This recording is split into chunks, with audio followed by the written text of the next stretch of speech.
प्रवचन के खातिर होंगे। हमारे मंच पर विराजमान है संत मत के नमक विद्वान और संत मत के वेद व्यास स्वामी छोटे लालदास जी महाराज। आपके श्री चरणों में निवेदन है कि आशीर्वचन के रूप में हमें कुछ उपदेश देने की कृपा करें। पूज्य स्वामी छोटे लालदास जी महाराज। बोलिए श्री सद्गुरु महाराज की। वंदो गुरुपद कंज कृपा सिंधु नररूप हरि महामोहतम पंज जासुबचन रविकर निकर। धन्य धन्य सतगुरु सुखद महिमा कहे न जाय। जो कछु कहो तुम्हारी कृपा मोते कछु न बसाए। तीर्थों को भी पवित्र करने वाले मंचासीन आचार्य महोदय महाराज, अन्य संत महात्मा गण और संत मत सत्संग के वचनों को सुनने के लिए उपस्थित आत्मीय जनों, अभी एक बालिका ने आपके सामने स्वागत गान किया। अतिथि सत्कार करना भारतीय संस्कृति का एक अंग है। अतिथि का सत्कार सबसे बड़ा सत्कार है। मीठे शब्दों में उनसे बातचीत करना। प्रेम के सब भूखे होते हैं। तुलसी मीठे वचन सुख उपजत चहु और बसी करण यह मंत्र है तजदे वचन कठोर। गोस्वामी तुलसीदास जी महाराज कहते हैं मीठे वचन बोलने से सबके हृदयों में प्रसन्नता का संचार हो जाता है। किसी को अपने बस में करना हो, अपना बनाना हो, तो उसके साथ मधुर व्यवहार कीजिए, मीठा वचन बोलिए। पृथिव्याम त्रीणि रत्नानि जल मन्नम सुभाषितम मूढ़े पाषाण खंडेशो रत्न संज्ञा विधीयते। कहते हैं संसार में 3 मीठी चीजें हैं, जल, अन्न और मधुर शब्द। जल नहीं मिले, अन्न नहीं मिले, जीवित नहीं रह सकता है कोई। प्रेम नहीं मिले अपनों का तो कोई जीना नहीं चाहेगा। चाहे किसी के पास रत्नों का भंडार हो, लेकिन समाज का आदर न मिले, परिवार का प्यार न मिले, तो वह संसार में जीना नहीं चाहेगा। ये वाक्य प्रदाने न तुष्यन्ते सर्वजंतवः तस्मात् तदेव वक्तव्यम। बचने का दरिद्रता। प्रिय वचन बोलने से सारे प्राणी पशु पक्षी भी प्रसन्न हो जाते हैं। इसलिए मीठी वाणी ही बोलनी चाहिए, बोलने की गरीबी नहीं दिखानी चाहिए। तो स्वागत गान बड़े मीठे शब्दों में एक बालिका ने किया, अच्छा लगा। बाबा का स्वागत किया। बाबा स्वागत के योग्य हैं। और रामचरितमानस में भगवान राम ने एक बहुत बड़ी बात कही है। अगर उस बात को जीवन में उतार लें तो आपस में जो कटुता होती है समाज में, मधुर संबंध जो बिगड़ जाता है समाज में, वैसी स्थिति नहीं आएगी। संतों के लक्षण बतलाते हुए भगवान श्री राम ने कहा है उत्तरकांड में, सब ही मान प्रद आप अमानी भरत प्राण सम मम ते प्राणी। कहते हैं भरत जी, जो स्वयं आदर नहीं चाहता है, दूसरों को आदर देता है, वह व्यक्ति मुझे प्राणों के समान प्यारा है। अगर आप समाज के प्यारे बनना चाहते हैं, भगवान के प्यारे बनना चाहते हैं, तो दूसरों को आदर दें, दूसरों से आदर पाने की इच्छा न रखें। जो दूसरों को आदर नहीं देता है, स्वयं आदर चाहता है, उसमें दुर्जनता है। जो स्वयं आदर नहीं चाहता है, दूसरों को आदर देता है, उसमें सज्जनता है। इस बात को हम लोगों को याद रखना चाहिए। समाज में प्रतिष्ठा को लेकर झगड़ा हुआ करता है। हम बड़े को आदर दें, बड़े हमें स्नेह दें तो आपसी मधुर संबंध बना रहेगा। तो हमारे पूज्य आचार्य जी महोदय दूसरों का आदर करते हैं, स्वयं आदर नहीं चाहते हैं। मुझ जैसे छोटे व्यक्ति को भी, छोटे भाई को भी स्नेह देते हैं। हम दोनों के बीच कभी 50 वर्षों से हम इनके संपर्क में हैं, कभी कोई कटुता नहीं आई। इनका प्यार, इनका स्नेह अमृत के समान मीठा लगता है। इनके याद करने पर मैं दौड़ा हुआ आ गया, मैं कहीं जाता नहीं हूँ। बोलिए श्री सद्गुरु महाराज की जय। बिहार में दो सबसे बड़े रामचरितमानस के अध्येता हुए, एक हुए हमारे गुरुदेव महर्षि नेमि परमानंद महाराज और एक अंजनी नंदन शरण। गुरु महाराज जीवन भर रामचरितमानस पढ़ते रहे या पढ़वा कर सुनते रहे। इतने प्रेमी थे, सर्वाधिक प्रिय ग्रंथ गुरुदेव का रामचरितमानस था। रामचरितमानस ने गुरुदेव को संतत्व की प्राप्ति करा दी। इन्होंने ये परीक्षा दे रहे थे, एंट्रेंस की परीक्षा हॉल में कॉपी पर लिखते लिखते इनके अंदर वैराग की भावना जग गई और इन्होंने रामचरितमानस की एक चौपाई, एक अर्धाली लिख दी। दे धरे कर यही पर भाई, भजिए राम सब काम बिहाई। और निकल गए, लिखकर निकल गए तो फिर संसार की ओर मुड़े नहीं, वैराग के पथ पर आरूढ़ हो गए। गुरुदेव ने रामचरितमानस का अध्ययन जो किया उसका लाभ संसार के लोगों को पहुंचाया। रामचरितमानस सारस्वतिक संसार के सामने है, बड़ी सूक्ष्म व्याख्या है। रामचरितमानस ने भी जब मानस ज्ञान दृष्टि योग सर्व साधना की चर्चा है, इसे गुरु महाराज ने पग पग पर दिखाया है। तो रामचरितमानस एक अद्भुत ग्रंथ है। ऐसा ग्रंथ आज तक किसी भी देश और भाषा में नहीं लिखा गया है। इसने बहुत लोक प्रसिद्धि प्राप्त की है। इसके मार्ग पर चलकर बहुत लोगों ने अपने जीवन को बनाया है। रामचरितमानस का प्राण क्या है? नरधा भक्ति। अगर नरधा भक्ति को निकाल दिया जाए तो रामचरितमानस सार शून्य हो जाएगा। महाभारत से गीता को निकाल दिया जाए तो वह सार शून्य हो जाएगा। तो अरण्य कांड से निकाल दिया जाए नरधा भक्ति को, रामचरितमानस शून्य हो जाएगा। और जीवन का उद्देश्य क्या है यह बतलाता है श्री राम का पूजन उद्देश्य, जिसका पाठ अभी हुआ, बड़े भाग मानो संपावा। इस पाठ में बतलाया गया है मनुष्य जीवन का उद्देश्य है मोक्ष की प्राप्ति करना, विशेष सुख की प्राप्ति करना नहीं।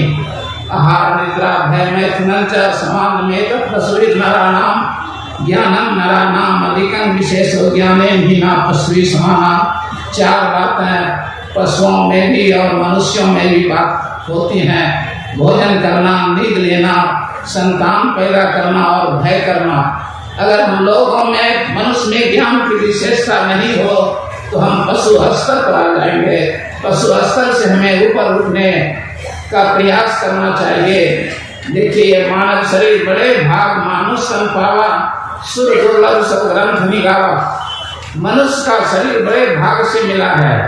क्या हमारे भाग से मिला है? क्या हमारे पुण्य के प्रभाव से मिला है? नहीं। कबहू करे करुणा न देही देख इस बिनो हेत स्नेही। 84 लाख योनियों में हम भ्रमण कर रहे थे। किसी समय ईश्वर की कृपा हो गई। अहित की कृपा करने वाले भगवान ईश्वर ने हमें मनुष्य का शरीर दे दिया। इस मनुष्य का शरीर मिल गया, यह हमारा बड़ा भाग्य है। और मनुष्य शरीर मिलने के बाद सत्संग भी हमें मिल गया। सत्संग भी कैसे मिलता है? हमारे भाग्य से मिलता है? नहीं, यह भी ईश्वर की कृपा से मिलता है। बिनु सत्संग विवेक न होई, राम कृपा बिनु सुलभ न सोई। सत्संग करने से विवेक की प्राप्ति होती है। सार सार सत्य सत धर्म धर्म उचित अनुचित को समझने की शक्ति प्राप्त होती है। और यह सत्संग कैसे मिलता है? राम कृपा सुलभ से, राम की कृपा होती है तब सत्संग मिलता है। दूसरी जगह भी भगवान शिव ने कहा है, गिरजा संत समागमा समन लाभ कछुआन, जिन हरि कृपा न होई सो गावनी वेद पुराण। वेद पुराण गाते हैं। सत्संग जिससे अधिक लाभ और किसी वस्तु से नहीं मिलता है, वह हरि की कृपा से प्राप्त होती है। तो हम लोग बड़े भाग्यशाली हैं, मानव का शरीर मिला हुआ है, सत्संग से प्रेम है। जो सत्संग से प्रेम नहीं करते हैं, सत्संगी नहीं बने हैं, समझिए उस पर ईश्वर की कृपा नहीं हुई है। यह शरीर कितना दुर्लभ है। नरत्वम दुर्लभम लोके विद्या तत्र सुदुर्लभा, कवित्वम दुर्लभम तत्र शक्ति तत्र सुदुर्लभा। मनुष्य का शरीर प्राप्त करना कठिन है। मनुष्य का शरीर प्राप्त हो जाए तो विद्या की प्राप्ति होना कठिन है, विद्या का संस्कार उभरना कठिन है। और विद्या की प्राप्ति भी हो जाए तो कवित्व नहीं आ सकता, साहित्य रचना की शक्ति नहीं आ सकती। और साहित्य की रचना शक्ति आ गई तो शक्ति सुदृढ़ आत्मशक्ति का प्राप्त होना कठिन है। जिसमें विद्या भी हो, कवित्व हो, आत्मशक्ति भी हो, मानव शरीर हो, ऐसे भी लोग हैं। व्यास, वाल्मीकि, कबीर साहब, नानक साहब, हमारे सदगुरु महर्षि परमानंद जी महाराज, इनमें चारों चीजें थी। साहित्य रचना के द्वारा ये सब अमर हो गए संसार में। ये लोग कभी संसार से नहीं जाएंगे। ये लोग संसार में आए तो रह ही गए, शरीर छूट गया, लेकिन इनकी चर्चा हो रही है, गुणगाथा गाई जा रही है। ये शरीर का हम लोग सदुपयोग कर रहे हैं, भक्ति करें, ध्यान करें, विद्या का संस्कार जगाएं, भक्ति का संस्कार जगाएं। यह शरीर फिर मिलने वाला नहीं है। पुनर्वित्तम पुनर्मित्रम पुनर्भार्या पुनर्मही एतत् सर्वम पुनर्लभ्यम न शरीरम पुनः पुनः। कहते हैं आपका कोई मित्र था, आपका त्याग कर दिया, आपको दूसरा मित्र मिल सकता है। आपके पास संपत्ति नहीं थी, छूट गई संपत्ति, नष्ट हो गई, कभी संपत्ति प्राप्त हो सकती है। आपकी पत्नी मर गई या भाग गई, दूसरी पत्नी हो सकती है।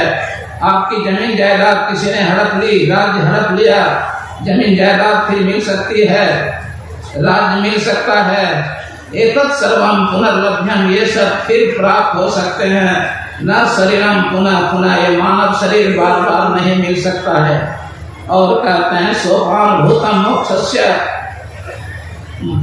प्राप्य मनुष्यम दुर्लभम यस कार्यति नात्मान तस्मात् पाप करो। कहते हैं यह शरीर मोक्ष प्राप्त करने का साधन है। इस दुर्लभ शरीर को पाकर अगर हम लोग मोक्ष प्राप्त करने की साधना नहीं करते हैं, अपनी आत्मा का उद्धार नहीं करते हैं, अपने जीवन का उद्धार नहीं करते हैं, तो हमसे बड़ा पापी कौन हो सकता है? दूसरे की अधोगति करते हैं, हम पापी कहलाते हैं। जो अपनी भी अधोगति करता है, अपने को भी संसार में डाले रखता है, वह भी पापी है अपने के लिए। इस पाठ में कहा गया है विषय सुखों में आबद्ध रहना, संसार में फंसे रहना है। भोगेच्छा मात्र को बंधस्तत्व मोक्ष उच्यते। भोग की इच्छा करना बंधन है, मोक्ष का त्याग करना मुक्ति है। बद्धो ही वासना बद्धो मोक्ष वासना छे वासना संपरित्यज्य मोक्षार्थित्वम अतिकृत्य। कहते हैं कि जो संसार जो वासना से इच्छा से बंधा हुआ है वही बंधा हुआ है, जो वासना से छूट जाता है वह मुक्त हो जा सकता है। विष और विषय में कितना अंतर है? कहते हैं विषस्य विषयानाम दुर्मत्यंत मंत्रम उपभोक्तम विषम हंति विषयास्मनादपि। कहते हैं विष और विषय में क्या अंतर है? विष खाने पर आदमी मरता है, लेकिन विषय का स्मरण करने से ही आदमी मर जाता है। तो हमें मोक्ष की प्राप्ति करनी है, जीवन का निर्माण करना है, तो हम विषयों का सेवन कम करें, जितना आवश्यक उतना ही सेवन करें। ईश्वर भक्ति में ध्यान लगाएं, गुरु की भक्ति करें, अच्छे मार्ग पर चलें, इसी में हमारा जीवन का उद्धार है। बोलिए श्री सद्गुरु महाराज। अभी हम पूज्य स्वामी छोटे लाल दास जी महाराज से आशीर्वचन सुने। हमारे प्रिय छोटे लाल बाबा संत मत में विद्वता के, ज्ञान के और तपस्या के बालक हैं। आपसे संत मत का साहित्य समृद्ध हुआ और हमारा गौरव बढ़ा। आपने कहा कि रामचरितमानस ने गुरुदेव को संतत्व की प्राप्ति कराई। रामचरितमानस सारसठिक में सूक्ष्म व्याख्या हुई है ध्यान और योग की, मुक्ति की। और महाभारत से गीता और रामचरितमानस से अगर नथा भक्ति को निकाल दिया जाए तो वह सार शून्य हो जाएगा। बहुत सारी बातें आपने कही, सभी बातें अंगीकृत करने लायक है। हमारी प्रार्थना है कि आप लंबी आयु और स्वस्थ जीवन जिए और सभी दिशाओं में संस्था को समृद्ध करने का जो आपका ये प्रयास चल रहा है और वो जारी रहे, यही सद्गुरु महाराज से प्रार्थना है। अब मैं अपने प्रधान आचार्य श्री से निवेदन करता हूँ कि ये अपार जनसमूह इस मंच की ओर आपकी अमृत वाणी सुनने के लिए बैठी है, उन्हें उपकृत करने की कृपा करें। पूज्य प्रधान आचार्य श्री महर्षि चतुरानंद जी महाराज।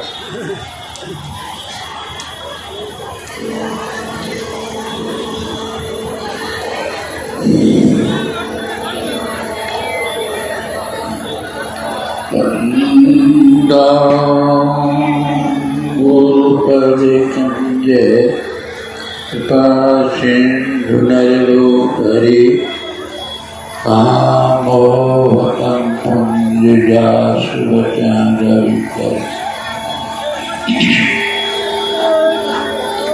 परम आदरणीय सत्संगप्रेमी भाइयों तथा धर्मशिला बंधु,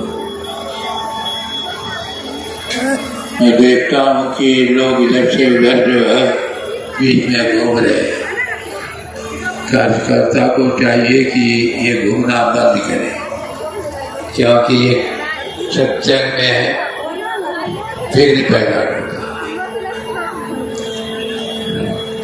अभी रामचरितमानस का पाठ आप समय समय पर संत और भगवंत का अवतार कुछ न कुछ विशेष उद्देश्य होता है। भगवान राम का अवतार त्रेता युग में, भगवान कृष्ण का अवतार द्वापर युग में और शांत का हर युग। उद्देश्य जब जब हुई धर्म की हानि, बाढ़े असुर अधम अभिमानी, तब तब लय प्रभु